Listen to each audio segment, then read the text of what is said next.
Going to that fight, I'll jump in too, because this was a crazy that was the craziest camp I've ever seen in my life, and it worked out perfect. You're gonna die. These is shit that I've never told anybody before. I mean, I've told like 3 people this story. And on the won't back down, we just let it all loose. That's it, man. Everything. Al's going out. This is the time.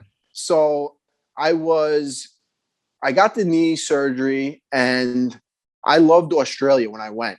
I fell in love with Australia and whatever. So I was kind of like, still, I didn't think I was gonna fight. I had this knee surgery, and I was like, I don't think I'm gonna fight again. I was like, I don't know. I just kind of want to go to Australia, and I had made some connections in Australia with gym owners and stuff. So I reached out and I was like, hey, if I come for a month, can we organize some seminars? And I got the seminars to pay for itself. Awesome. So I went to Australia, and I'm sitting on the beach one day, and I see this seagull, right?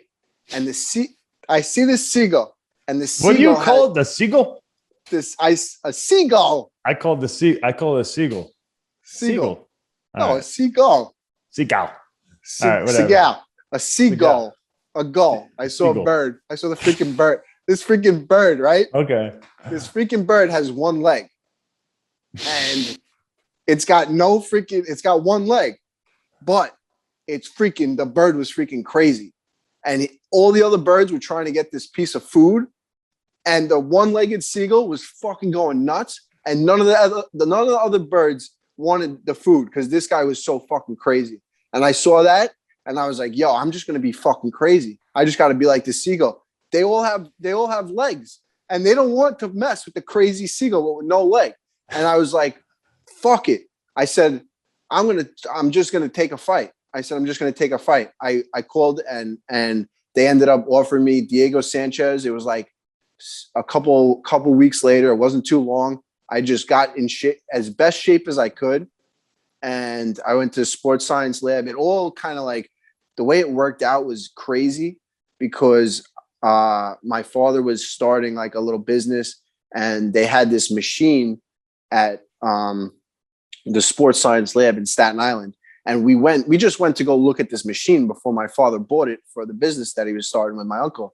So we saw this machine, and we saw all of the Dr. Piazza, who you ended up, becoming good, and the staff they had, the equipment that they had.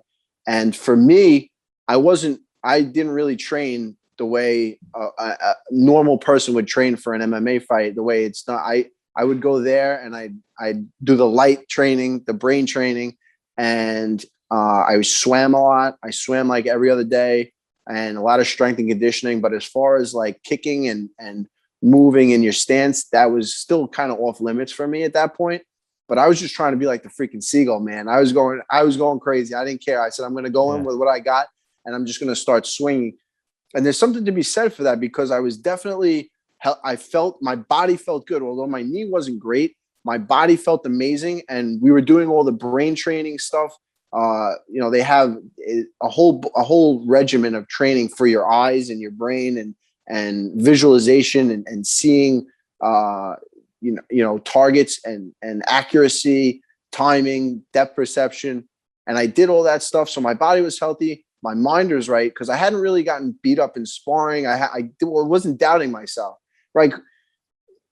If you don't spar for a while, you kind of like, people think they're tougher than they are. Like a guy walking down the street, he thinks he's freaking tough, and he'll step to a guy because he's never gotten his ass kicked. Yeah. So I hadn't really gotten my ass kicked in training. So I kind of was on that same thing, like where not that I've ever really seen you get your ass kicked in training. Well, I haven't but really even seen. you get humbled. Like you get like a punch. You're like, oh man, tired a little bit, in a fight that could have been a knockout. You know what I mean? So you kind of like it brings you back to like reality. Whereas I feel like if you're not getting hit, you're just not getting hit. You're not feeling resistance. I didn't feel any resistance. So I kind of forgot what that felt like. And I was just like, I visualized myself. I remember driving to the sports science lab, and every day I would just visualize myself landing, just seeing that light go on the moment, and just seeing myself landing that right hand.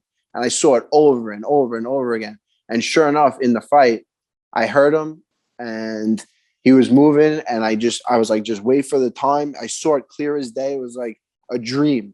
And he just made one move, and I just freaking right down the pipe, landed a shot right on the chin. Crazy. That was the exact thing that I saw over and over and over again. And using the lights, the light would turn on, and I'd freaking turn and hit it. And I did it a million times in my head. And I mean, the form was a little looser than I had trained it, but that always happens. You know, you see it one way, and then it happens. In a fight, you always hold, you know, you visualize yourself holding your hands here, and then you're like, you watch it back and you're like, holy shit, I had my hands down here. So it's like a little off, but it was just about to the T what I had visualized all that time. So that was just like the craziest set of circumstances. That freaking seagull somewhere. I'm like, that freaking guy That's got your me. guy. Bro, you need like you need something on your wall, a one-legged seagull. And always have that as a memory. I had a picture of it. I took a picture of it. And you need a painting done or something of that. I don't know if I still have that picture. I got to, I like it was on like my phone from years ago. I break a phone every other year, you know? So I got to really see if I backed it up on a computer somewhere or something, but I have a picture of that freaking seagull. Yeah. And I knew, I was like, I'm just going to be like this freaking guy. Cause he was just, just yelling like crazy. And the rest of the seagulls, they'd swoop in and try to get the food. And he'd just step to them and he'd just freaking yell in their face and attack them. And he'd attack the next one. And the guy's got one leg. He's got one leg. He's just psycho. He realized he's gonna die. If he doesn't get crazy, he was gonna die. So I freaking just got crazy in there. It was, and it all worked out. I got to thank the seagull. You know, that's your spirit animal. That's it. A one-legged seagull. The one-legged seagull. Thanks for watching today's episode. If you enjoyed it, please let us know in the comments below. Won't Back Down is also available as a podcast, so feel free to give us a follow wherever you get your podcasts.